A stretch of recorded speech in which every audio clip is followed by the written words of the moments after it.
Guidelines to checkmate narcissistic bullies. We all encounter people in our lives that challenge us in good and bad ways.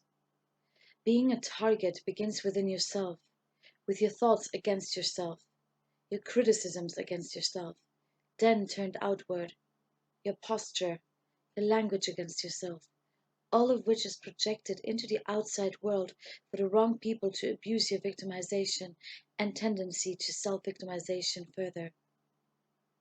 Bullies seek out those who have already suffered at the hands of violent and abusive people. It is crucial to be able to comprehend what happened to you, but not accept victimhood as a mindset, because it is a dead alley, a dead energy that keeps you as a passive and self-destructive prisoner. I don't think that there cannot be something good about bad people or something bad about good people. We are all flawed, but you can decide which flaws are a deal breaker for you, and you really should be aware of your red flags.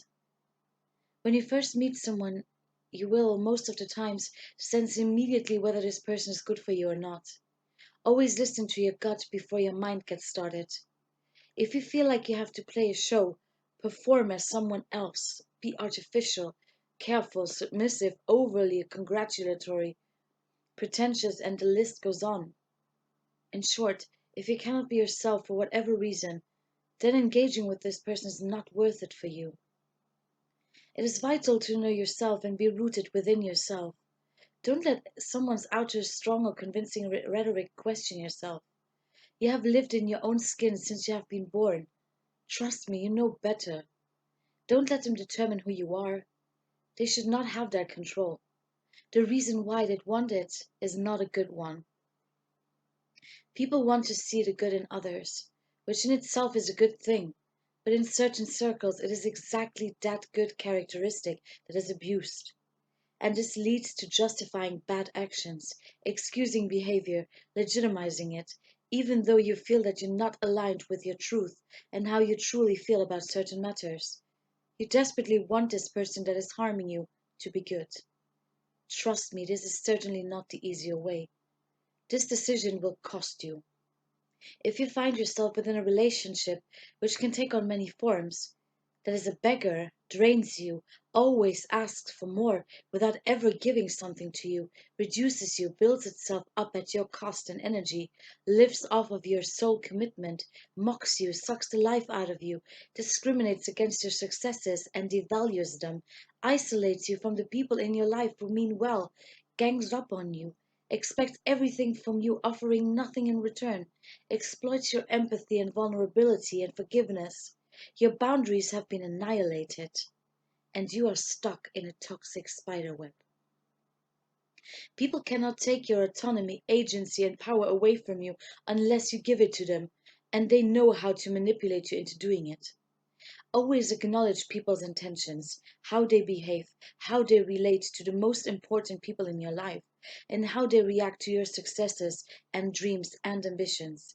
If you are deeply stuck in their malicious and vicious circle, you feel powerless, worthless, hopeless, dependent, threatened, paranoid, helpless. You drown in self-pity. You cannot prove their bad behavior because it seems like nothing on the surface and to other people, or as you are retelling the facts, but feels like a dagger in your stomach because you know the source, the intent, the cataclysmic bond that needs to be disrupted.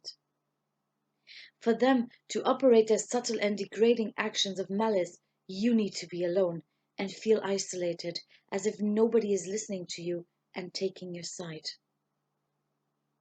They will use things that you told them in confidence against you in the most tactless and heartless moments, mercilessly and calculatingly, to deliberately inflict pain on you. They want to hurt you.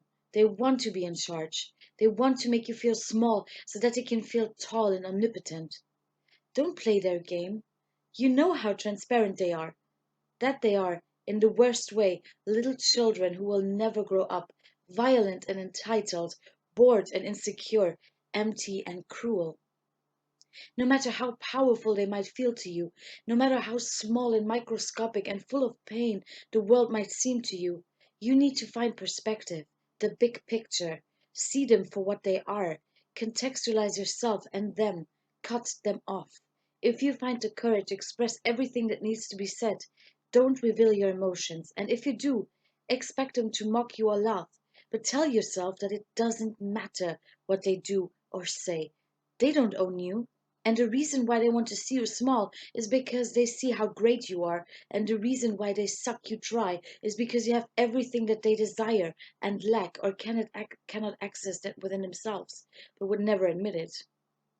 You don't need their approval. You are not that puppet. They could never grow into the worst version you have of them. They know how to play with your fears. Don't give it to them. They will push all of your buttons, but don't care. Let it go. Let them go. Look at them and realize how pitiful and miserable they truly are. They are not your responsibility. They have to take care of themselves. And you need to reestablish your ransacked boundaries. Don't give them insights into your life. They have no right to know anything about you. And just because they crossed your path for a while and know certain things does not mean that they know who you are, have been, or will be, what you can achieve, and that you cannot grow out of the victim and empty shell that they tried to make out of you. Move on and don't give them any importance. They have no right of existence in your life. If a person does not feel good to you, trust that instinct and act on it. You determine who you are, nobody else. We all need to learn our lessons and sometimes the hard way, but every lesson learned is valuable and reliable. Don't put your life in other people's hands, especially if they don't do anything to deserve it, or even worse, do everything to not deserve it. Your feelings are your reality, and sometimes they are more rational and trustworthy than our at times manipulative mind.